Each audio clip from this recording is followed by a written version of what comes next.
Good morning, everyone. Happy Wednesday. It is April 8th. Lisa, Lydia, Scott with you here this morning. We're talking before we started this, that it's kind of a dreary, icky day. Yeah, it is. We'll get Lydia's forecast in a moment. How about that for a sell? Stick around. Yeah. Nothing Let's talk good about in it being terrible. First, I want to remind you, of course, we're live on Facebook every weekday morning with your morning weather and news headlines, but it stays on your feed throughout the day, so you can watch it whenever it works best for you or listen to it as a podcast. Just go to inform.com/podcast and look for the Inform Minute. All right, like we said this morning, chilly, kind of cold, rain, snow, wind. It's not very nice. No, I feel cold just looking at the tower cams this morning. It just looks icky. Overcast, snow in the north, rain in the south. At one point, we were trying to mix in a couple slushy snowflakes here in Fargo, but nothing that can accumulate at 35 degrees. The rest of the day, we'll send this one line of showers off to the east, should end here within the next couple of hours. We'll get a little bit of a break where I think the sun comes out briefly and you're thinking, oh, we're done. The rest of the day will be fine. No. Second batch of showers builds its way in from the northwest and moves to the southeast this afternoon, this evening. Temperatures make it up into the 40s, so I do think it starts off as some spotty areas of rain.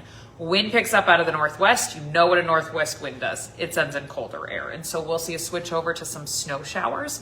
They're not big. They're not heavy. They don't leave behind much for accumulation. But my main concern with those snow showers will be the falling snow meeting that wind, gusting 40 to 45. Snow and wind is not a good combination. And so even though it's not like a big widespread system or heavy hitting snow, I think there will be some visibility issues later today wherever those spotty snow showers meet the strong winds. I can't pinpoint like an exact time or an exact location, but I wouldn't be surprised for almost some squall-like activity today, some snow squalls. It's what I like to call mini blizzards. Yeah. They're not long enough or big enough to go full-blown blizzard, but they're these little areas where travel can get really tough, or all of a sudden you can be in whiteout conditions. Something we'll watch for today. Just want to give the heads up that that's a possibility. Probably anything after about 3 o'clock as temperatures begin to go backwards and we see some of the snow showers. Speaking of the wind itself, out of the northwest, gusting 40 to 45. Gusts in western and southwestern North Dakota, 50 plus today, maybe up to 60 miles an hour. That's cooking. They're not getting the precip, but those are really fierce winds. So there's a wind advisory. It goes into effect at 11 a.m. and lasts until 7 p.m. tonight. If it's trash day on your street, your bin might be down the street. Yeah. Who knows where? She could be long gone with those types of gusts. So we're watching out for that as well as any of the precip for today. Excuse me. The showers will fade away sunset time, 8, 9 o'clock tonight. Wind takes a little bit longer to back down, stays breezy through the overnight, probably a breezy start to our Thursday, and then gets a little bit calmer. We're left chillier for tomorrow, mostly cloudy skies and highs upper 30s to near 40. All of that to lead up to Friday, which is clearly the best day of the week and the best forecast. We'll clear everything out. We have high pressure moving in, which means sinking air, which means sunshine. You need rising air to form clouds if you remember the water cycle. So lots of sunshine on Friday, thinking of mostly sunny sky, temperatures in the 50s, probably very spring-like, melting, sunny, mild, people out and about with a Friday feeling on a Friday afternoon. I think it's looking pretty good. 50s still on Saturday, comes with a mostly cloudy sky, chance of showers later in the evening, and a breeze, so it's not as perfect, but still 50s. Yeah. I mean, we'll still be melting at least, and okay for any weekend travel. Sunday, I think 60s, widespread 60s, and maybe even a rumble of thunder. Oh. So some scattered thunder showers are possible on Sunday. Once we're on the other side of that cold front, next week starts off a little cooler, lots of 30s, 40s, maybe a chance for a rain-snow mix on Monday. So we'll go from 60s to 30s. In a matter of hours. Sharp cold front moves through. Ups and downs of spring, man. It is ups and downs. It's a roller coaster. At least we're going to be on the up here as we go. Today, not so much. Kind of a down. Friday, though, there's an up. So we got something to look forward to. Look forward to that. Exactly. Thanks, guys. All right. Okay, we're tracking breaking news for you this morning. People in 2 apartment units are without a place to stay after a fire. Firefighters were called to an apartment building just off 33rd Street South, right around 9:20 last night. When firefighters got there, they found heavy smoke and flames coming from a second-floor bedroom. The fire chief tells WDAY that the fire was coming out the windows even, but it did not get to the roof and was contained to the room where it started. Thankfully, no one was hurt. The cause of that fire is still under investigation. New this morning, students at the Warren Alvarado Oslo School District at the high school have an e-learning day today. The district says that they're dealing with poor air quality following last week's fire at the CHS grain elevator in town. They've also canceled all after-school activities and events for the day. Today, the search continues for a missing Wahpeton man.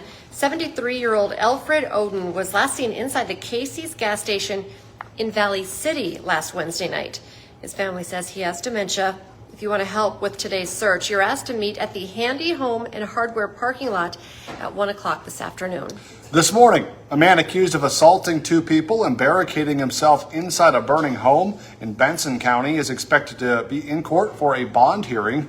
Dwayne Bachmeyer was arrested on March 24th after an hours-long standoff with police, which ended when the home went up in flames. He's now facing multiple charges, including terrorizing, endangerment by fire, and child abuse. Downtown Moorhead has a new landmark opening up its doors today. The new public library in the Loop opens this morning. First News reporter Ryan Longnecker got a sneak peek inside this morning. We were very impressed this morning on First News. Pretty cool. Very nice. There's actually a track upstairs for walking, a playground inside, plus, of course, thousands of books. It's a library with so many other things going on there. It opens at 9 this morning. Get in there, check it out, and get yourself a library card. The Fighting Hawks are ready for the Frozen Four with a shot at the program's 9th national title. UND takes on Wisconsin in the first semifinal game tomorrow afternoon, 4 o'clock in Las Vegas. You can watch on ESPN2. WDAY Sports' Riley Swenson will be in Vegas for the game, covering all the action for you. So stay with us for that. This morning, there's a temporary ceasefire between the U.S. and Iran. It's a 2-week ceasefire. The president announced that he will suspend bombing if Iran agrees to open up the Strait of Hormuz. Iran says it will grant safe passage through the strait if ships coordinate with its armed forces. Markets reacted well to the news. Oil prices fell overnight and stock futures jumped. Today on Hot Mic with Dom Izzo, the top high school football recruit in North Dakota, announced his college decision last night. Today, you'll hear from Kindred's Brooks Bacco for the first time about heading to Minnesota. Plus, former Bison fullback Truman Wermeyer has intrigued some NFL scouts. So, the Fargo native is in studio to chat about his draft prospects. Hot Mic is live from 9 to 11 on WDAY Extra and Inforum.com. Now's a great time to get that Inforum.com subscription. 99 cents a month for your first 3 months. Check it out. All right, and be sure to join us for the rest of our newscast today. Our next one's at 11, then 4, 5, 6, 9, and 10. We're back with First News tomorrow morning from 5 to 7. Have a great day, everyone.